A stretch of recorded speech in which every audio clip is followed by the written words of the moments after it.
Assalamualaikum warahmatullahi wabarakatuh. Kepada semua murid tahun 5 yang Ustaz kasih sekalian, apa khabar semuanya? Bertemu dengan Ustaz pada mata pelajaran pendidikan Islam, tajuk 2 hari raya yang mulia dalam bab dalam bidang ibadah. Anda boleh muka dalam muka surat 126 dalam buku teks anda, ya. Ini merupakan bahagian yang kedua. Siapa yang belum melihat video bahagian yang pertama, anda boleh klik pada link yang Ustaz sediakan. Pada bahagian yang pertama, secara ringkasnya kita ada membincangkan berkenaan dengan pengertian solat sunat Aidil Fitri dan juga solat sunat Aidil Adha, dan dalil dan juga hukum berkenaan dengan solat sunat hari raya ini. Dan lepas takbir, ya, selepas itu pada bahagian yang pertama juga dinyatakan berkenaan dengan apa yang dinamakan sebagai terbit matahari dan juga gelincir matahari, dan tata cara ataupun kaifiat solat sunat Aidil Fitri dan Aidil Adha, yang mana tata caranya untuk 2 hari raya ini sama sahaja, cuma niatnya sahaja yang berlainan. Seterusnya, ya, pada bahagian yang kedua ini kita akan lihat perkara-perkara ataupun amalan sunat 2 hari raya. Ya, kita lihat satu persatu dari sudut sebelum dan juga selepas solat hari raya.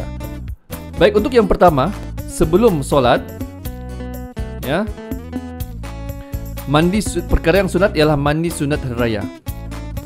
Yang kedua, memakai pakaian terbaik dan wangi-wangian. Yang ketiga, makan sedikit makanan sebelum menunaikan solat sunat Aidil Fitri. Ya, ini menunjukkan pada hari itu kita tidak berpuasa lagi seperti dalam puasa dalam bulan Ramadan. Ya, jadi sebelum solat, ya, ataupun sebelum menuju ke masjid, makan dahulu.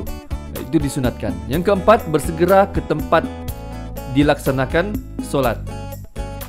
Yang kelima, pergi dan balik menggunakan jalan yang berlainan. Yang keenam, perbanyak takbir. Ya, takbir hari raya. Ya, sebelum ini kita sudah bersama-sama melafazkan takbir hari raya.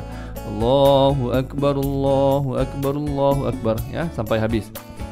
Dan yang ketujuh, ucap taqabbalallahu minna wa minkum dan saling mendoakan serta bermaaf-maafan. Jumpa kepada orang, kita doakan, ya, taqabbalallahu minna wa minkum. Dan yang ketujuh, berwajah ceria dan senyum kepada setiap orang yang ditemui. Kerana hari ini merupakan hari gembira.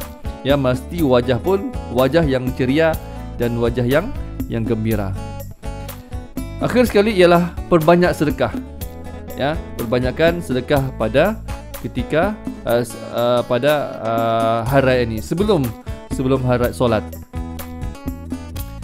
Kemudian perkara sunat selepas solat ini antaranya ialah yang pertama, bertakbir selama 3 hari tasyrik untuk Aidil Adha. Ya, pada Aidil Adha bertakbir selama 3 hari tasyrik untuk Aidil Adha. Ya, kan hari raya Aidil Adha ini yang hari pertamanya ialah pada 10 Zulhijjah. Kemudian 11, 12, 13 itu bertakbir selepas solat fardu. Yang kedua, disunatkan makan selepas menunaikan solat sunat Aidil Adha. Okey, berbeza dengan solat Aidil Fitri. Sebelum solat makan, tetapi kalau Aidil Adha selepas solat makan. Disunatkan, ya. Yang ketiga, saling ziarah menziarahi. Ini sama saja antara Aidil Fitri dan juga Aidil Adha.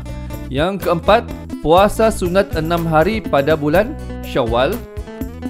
Yang kelima, melakukan ibadah korban, iaitulah ya, pada hari raya Aidil Adha. Pada hari pertama selepas solat, kemudian dia bertusan tempoh masa korban ini pada 3 hari, iaitulah hari tasyrik 11, 12 dan 13. Jadi itulah merupakan perkara-perkara sunat sebelum solat hari raya dan juga selepas solat hari raya. Seterusnya kita lihat pula kepentingan menunaikan solat hari raya ini. Yang pertama ialah solat hari raya ini meningkatkan syiar Islam. Ya, kerana nampak di situ semua orang berhimpun, ya, lelaki, perempuan dan juga anak-anak menuju ke satu tempat untuk melaksanakan solat hari raya. Yang kedua, mengingatkan kebesaran Allah Subhanahu wa taala. Itu ialah dengan memperbanyakkan takbir. Yang ketiga, memantapkan semangat perjuangan Islam. Dan yang keempat, melahirkan masyarakat yang bersatu padu. Dan inilah kepentingan kita menunaikan solat hari raya lebih-lebih lagi secara berjamaah. Solat hari raya ini kita boleh solat secara individu, tetapi sangat lebih baik, afdal apabila dilaksanakan secara berjamaah. Kemudian hikmah menunaikan solat hari raya ini. Apa hikmah menunaikan solat hari raya? Yang pertama, dapat menzahirkan kesyukuran dan meningkatkan keimanan.